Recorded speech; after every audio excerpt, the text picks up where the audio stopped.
Langkah Manchester United di pentas Liga Eropa tahun 2019 sampai tahun 2020 harus terhenti setelah dikalahkan Sevilla dengan skor 1-2 dalam partai semifinal yang digelar di Rhein-Energie-Stadion Köln, Jerman, Senin tanggal 17 Agustus tahun 2020 dini hari WIB. Manchester United sejatinya unggul lebih dulu berkat eksekusi penalti Bruno Fernandes di awal babak pertama. Namun, Sevilla berhasil bangkit dan meraih kemenangan lewat gol Suso dan Luuk de Jong. Berkat hasil ini, Sevilla berhak melaju ke partai final untuk bertemu dengan pemenang laga semifinal lainnya yang mempertemukan Inter Milan versus Shakhtar Donetsk. Manchester United langsung tampil agresif sejak kick-off. Hasilnya, Setan Merah mendapat hadiah penalti ketika laga baru berjalan 7 menit usai Marcus Rashford dilanggar Diego Carlos di kotak terlarang. Bruno Fernandes yang kembali dengan gaya tendangan penalti uniknya pun sukses menggetarkan gawang Yassine Bounou untuk membawa Manchester United memimpin.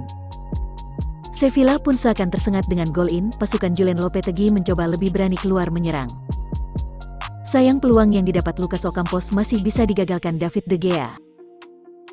Usaha Sevilla akhirnya membuahkan hasil pada menit ke-26 ketika Suso menyambut crossing Sergio Reguilon dengan tembakan volley first time untuk membobol gawang De Gea. Skor 1-1 pun bertahan hingga turun minum. Kembali dari kamar ganti, Manchester United memulai babak kedua dengan cukup apik. Sayang sederet peluang yang diperoleh United mulai dari Mason Greenwood, Rashford, hingga Anthony Martial masih belum berbuah gol. Para pemain Sevilla sempat meminta hadiah penalti pada menit ke-74 ketika tendangan bebas Joan Jordan dianggap mengenai siku Bruno Fernandes. Namun, wasit Felix Brig menegaskan tak ada penalti.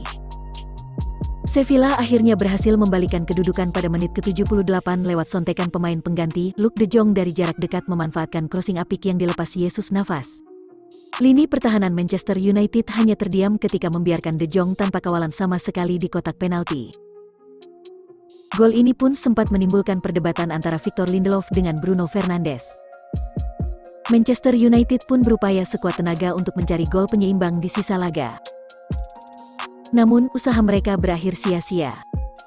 Skor 2-1 untuk kemenangan Sevilla pun menjadi hasil akhir laga ini.